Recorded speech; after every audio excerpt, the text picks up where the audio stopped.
että mun painajainen taas se tuli. Se oli jähmetty oikein. Se ilme oli aika hyvä siis sillä, että sillä niinku, oli niinku sellainen, että mä en niinku halua nähdä sitten niinku, että ei hittoa, että niinku vähän pitäisi kuitenkin katsoa sinne ja jotenkin siellä niinku raksutti ihan kauheasti tuolla korvien välissä. Että olisi ollut hauska, kun olisi ollut kuvaaja täällä niinku katsomassa sitä lähempää, kun siellä sen päässä liikkuu, kun se oli tosiaan aika lailla niinku mainio. Ei siellä mitään elämänmuutosta ollut just silloin. Ei voi elämä raskasta tai mitään. Silloin mä laskin, että olisi ollut alenraskauden aika viimeksi. Silloin oli ollut maaliskuussa juoksut silloin. Ja sitten silloinhan meillä ei ollut puolivuotias. Kyllä iso elämänmuutos. Voinut olla se sitten yksi syy siinä, miksi sitten on ollut vähän herkillä, ettei ole mitä olisi ollut, jos olisi ollut se neutraali tilanne pois. Mutta kauas varmaan se on edelleenkin. Ei siinä mitään ja hyvän tahtelun luokse tästä vaan voi koira. Mutta nyt sillä oli pehmeyttä sitten vähän enempi näkyvissä. Tietysti se muisti on niin hyvä. Palas siinä kelkalla hyvin tuli mieleen silleen, kummallisia asioita on tapahtunut. Joo, että just tuonne ihan pehmeisen täytyy silloin laittaa. Varmaan se on sillekin aikaisemmin ollut, mutta se on ollut niin rajalla, että tulee sitten kun se muistaa. No, mutta ei se mitään haittaa.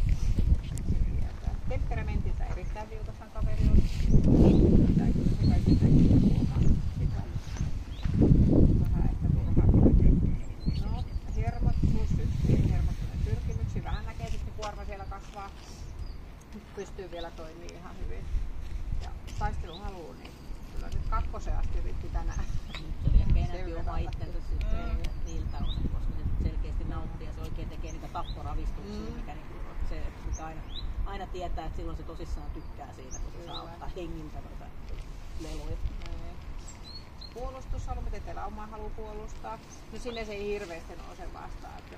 Siellä tuli sellaista pientä murinaa sellaista siinä, että muutamaan kertaan, että se kehräs. Niin, no kehräs, se voi tietenkin olla, että se vaan kehräs, mutta katsottiin, että sillä on pienen verran sitä olemassa siellä kuitenkin. Siinä on varmaan vaikea olla niin ihan itsellekin.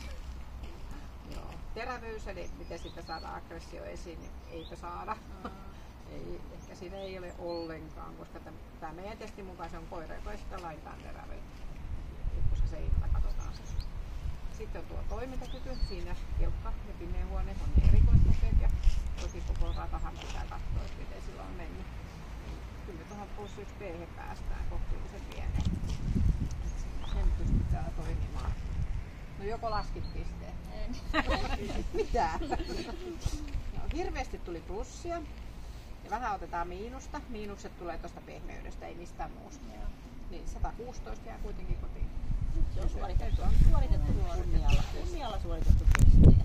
Mutta se on oikeasti narttujen kanssa, että useimmilla saattaa se valeraskauskin vaikuttaa. Ja sitten jos oikeasti kun on lämmintä vielä ja valeraskas ja elämänmuutos, niin ei siinä varmaan kukaan narttu ole parhaimmillaan.